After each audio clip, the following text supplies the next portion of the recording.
Hello everyone, how are you all? I hope you all are enjoying good health, good learning. आज हम लोग बहुत important tense present perfect continuous tense के बारे में जानते हैं। प्रेजेंट परफेक्ट कंटिन्यूअस टेंस, इसमें देखिए जो कार्य है वो प्रेजेंट में है यानी वर्तमान में है। कुछ काम परफेक्ट हो गया और कुछ काम कंटिन्यू है, इसलिए ये प्रेजेंट परफेक्ट कंटिन्यूअस टेंस है। यानी वर्तमान काल में कुछ कार्य पूर्ण हो गया और कुछ कार्य अभी कंटिन्यू है, चल रहा है। इसी को प्रेजेंट परफेक्ट कंटिन्यूअस टेंस कहते हैं। जैसे मैं 2 बजे से पढ़ रहा हूं, मैं 2 बजे से पढ़ रहा हूं, तो 2 बजे से कुछ मैं पढ़ चुका हूं और अभी भी पढ़ रहा हूं, इसलिए इसे प्रेजेंट परफेक्ट कंटिन्यूअस टेंस के रूप में हम देखते हैं, कहते हैं। इस टेंस को शुरू करने के पहले आपको सिंस और फॉर का यूज आना चाहिए कि कब सिंस लगाते हैं और कब फॉर लगाते हैं। तो इस चीज को आप नोट डाउन कर लीजिए। सिंस पॉइंट ऑफ टाइम के लिए, सिंस पॉइंट ऑफ टाइम, और फॉर पीरियड ऑफ टाइम के लिए यूज करते हैं।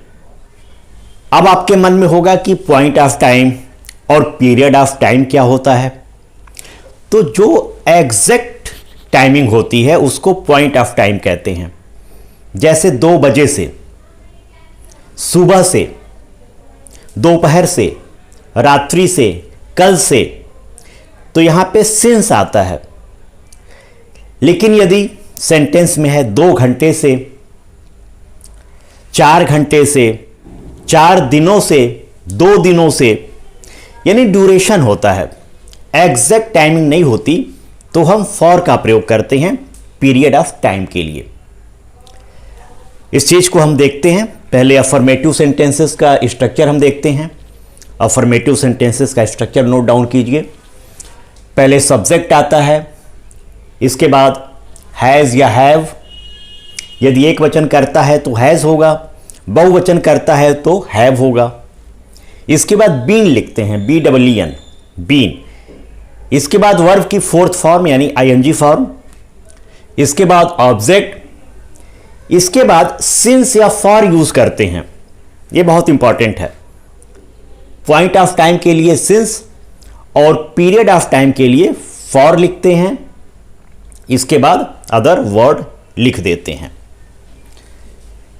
इस तरह से आप अफर्मेटिव सेंटेंसेस को इस स्ट्रक्चर के अनुसार ट्रांसलेट करेंगे। एक एग्जांपल देखते हैं। हरीश 2 बजे से पढ़ रहा है। हरीश 2 बजे से पढ़ रहा है। इसको ट्रांसलेट करेंगे, Harish has been reading since 2 o'clock। अब यहां पे सिंस लगा क्योंकि 2 o'clock एग्जैक्ट टाइम है, निश्चित समय है, इसलिए यहां पे सिंस 2 o'clock का यूज हुआ है। एक और सेंटेंस देखते हैं। हर्षिता 2 घंटे से खेल रही है। हर्षिता 2 घंटे से खेल रही है। Harshita has been playing for 2 hours। अब देखिए यहां पे 2 घंटे से, ये एग्जैक्ट टाइम नहीं है, इसीलिए फॉर यूज हुआ। Harshita has been playing for 2 hours। इसमें हैज भी लगा क्योंकि दोनों आप देख रहे हैं सब्जेक्ट सिंगुलर नंबर है। हर्षिता भी एक वचन है, हरीश भी एक वचन है। लेकिन यदि सेंटेंस होता वे लोग 4 दिनों से खेल रहे हैं, वे लोग 4 दिनों से खेल रहे हैं, तब हैज नहीं लगेगा, हैव लगेगा, क्योंकि वे लोग बहुवचन है। They have been playing for 4 days। They have been playing for 4 days। इस तरह से आप प्रेजेंट परफेक्ट कंटिन्यूअस टेंस के अफर्मेटिव सेंटेंसेस को ट्रांसलेट करेंगे। आइए देखते हैं निगेटिव सेंटेंसेस में। निगेटिव सेंटेंसेस में हैज या हैव के बाद नॉट लग जाएगा, बाकी कोई चेंजिंग इसमें नहीं होगी। कोई भी और जो चेंज होते हैं नहीं होंगे, सिर्फ हैज़ या हैव के बाद नॉट, यानी सब्जेक्ट, फिर हैज़ या हैव, फिर नॉट, इसके बाद बीन, BEEN, इसके बाद वर्ब की फोर्थ फॉर्म यानी ING फॉर्म, फिर ऑब्जेक्ट, फिर सिंस या फॉर, फिर अदर वर्ड। जैसे हरीश 2 बजे से नहीं पढ़ रहा है, हरीश 2 बजे से नहीं पढ़ रहा है, तो ट्रांसलेशन होगा Harish has not been reading या स्टडिंग, आप जो लिखना चाहें। Harish has not been reading since 2 o'clock। एक और सेंटेंस देखते हैं नेगेटिव। हर्षिता 2 घंटे से नहीं खेल रही है। Harshita has not be playing for 2 hours। Harshita has not been playing for 2 hours। यदि बहुवचन करता है तो हैव लगाएंगे। वे लोग 2 बजे से नहीं खेल रहे हैं। They have not been playing since 2 o'clock। वे लोग 2 बजे से नहीं खेल रहे हैं। They have not been playing since 2 o'clock। चूंकि दे बहुवचन है इसलिए हैव लगेगा। आइए देखते हैं इंट्रोगेटिव सेंटेंसेस को, प्रश्नवाचक वाक्यों को। प्रश्नवाचक वाक्यों में सबसे पहले क्वेश्चन वर्ड लिखेंगे, इसके बाद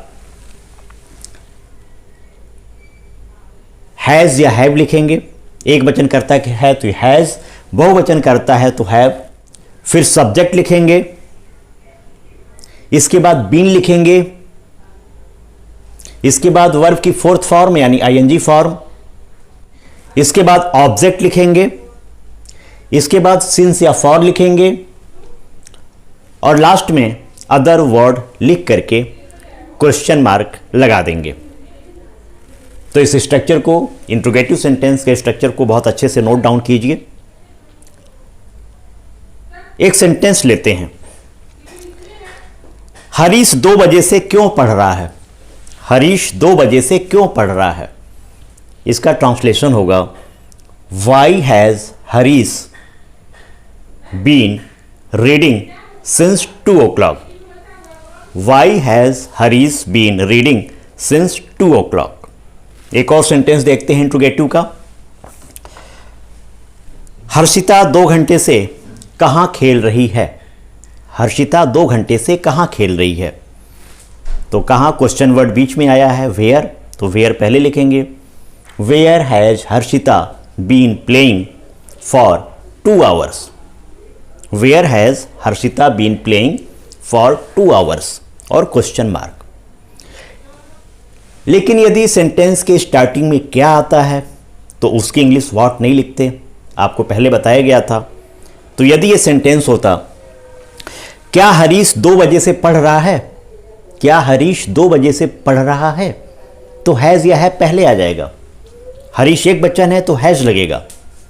has Harish been reading since 2 o'clock। Has Harish been reading since 2 o'clock। लेकिन यदि क्या सेंटेंस के बीच में है, जैसे हरीश 2 बजे से क्या पढ़ रहा है, यदि सेंटेंस होता हरीश 2 बजे से क्या पढ़ रहा है, तो क्या व्हाट इसमें बीच में आया है, तो इसकी इंग्लिश पहले लिखेंगे what. What has Harish been reading since 2 o'clock। What has Harish been reading since 2 o'clock। और भी एक्सरसाइज आप करेंगे तो इसको आप बहुत अच्छी तरीके से समझ जाएंगे, क्योंकि ग्रामर है, ग्रामर प्रैक्टिस से होता है। जितना ही प्रैक्टिस करेंगे उतना ही आपको ग्रामर आएगा। जो लास्ट सेंटेंस है हमारा इंट्रोगेटिव नेगेटिव सेंटेंस, प्रश्नवाचक नकारात्मक वाक्य। तो मैं हमेशा आपको बताता हूं कि प्रश्नवाचक नकारात्मक वाक्यों में सब्जेक्ट के बाद नॉट लग जाता है, बाकी सारा स्ट्रक्चर इंट्रोगेटिव सेंटेंस का ही होता है। तो यहां पर भी वही होगा, क्वेश्चन वर्ड आएगा, फिर हैज़ या हैव आएगा, फिर सब्जेक्ट आएगा, इसके बाद नॉट आएगा, फिर बीन आएगा, फिर वर्ब में ING आएगा, फिर ऑब्जेक्ट, इसके बाद सिंस या फॉर और फिर अदर वर्ड और लास्ट में क्वेश्चन मार्क। एक सेंटेंस देखते हैं, हरीश 2 बजे से क्यों नहीं पढ़ रहा है। हरीश 2 बजे से क्यों नहीं पढ़ रहा है। Why has Harish not been reading since 2 o'clock। अब देखिए हरीश के बाद नॉट लगा, यही इंट्रोगेटिव नेगेटिव सेंटेंसेज की विशेषता होती है। सब्जेक्ट के बाद नॉट लग जाता है। Why has Harish not been reading since 2 o'clock। एक और सेंटेंस देखते हैं, हर्षिता 2 घंटे से क्यों नहीं खेल रही है। हर्षिता 2 घंटे से क्यों नहीं खेल रही है। Why has Harshita not been playing for 2 hours। तो 2 hours से इसलिए फॉर लगा, 2 बजे से था इसलिए सिंस लगा। सिंस पॉइंट ऑफ टाइम के लिए और फॉर पीरियड ऑफ टाइम के लिए यूज करते हैं।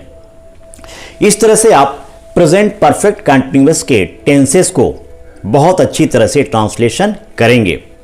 प्रेजेंट परफेक्ट कंटिन्यूअस टेंस कार्य प्रेजेंट में है, कुछ परफेक्ट हो गया, कुछ कंटिन्यू है, इसीलिए प्रेजेंट परफेक्ट कंटिन्यूअस टेंस का इंग्लिश ट्रांसलेशन में बहुत ही महत्वपूर्ण स्थान है। इस चीज को आपको बहुत अच्छी तरह से समझना है। यदि इसमें कोई प्रॉब्लम होती है एक्सरसाइजेस को करने में आपको, तो आप कमेंट करेंगे और उस कमेंट को जवाब देकर के मैं आपको सेटिस्फाई करूंगा कमेंट बॉक्स में। इसके अलावा ग्रामर की और भी बहुत सारे वीडियोस हैं, आप प्लेलिस्ट में जाके उन सारे वीडियोस को देख करके अपने एग्जाम्स की तैयारी और इंग्लिश स्पीकिंग कैसे करें इस चीज को बहुत विस्तार से आप समझ सकते हैं। Because practice makes a man perfect.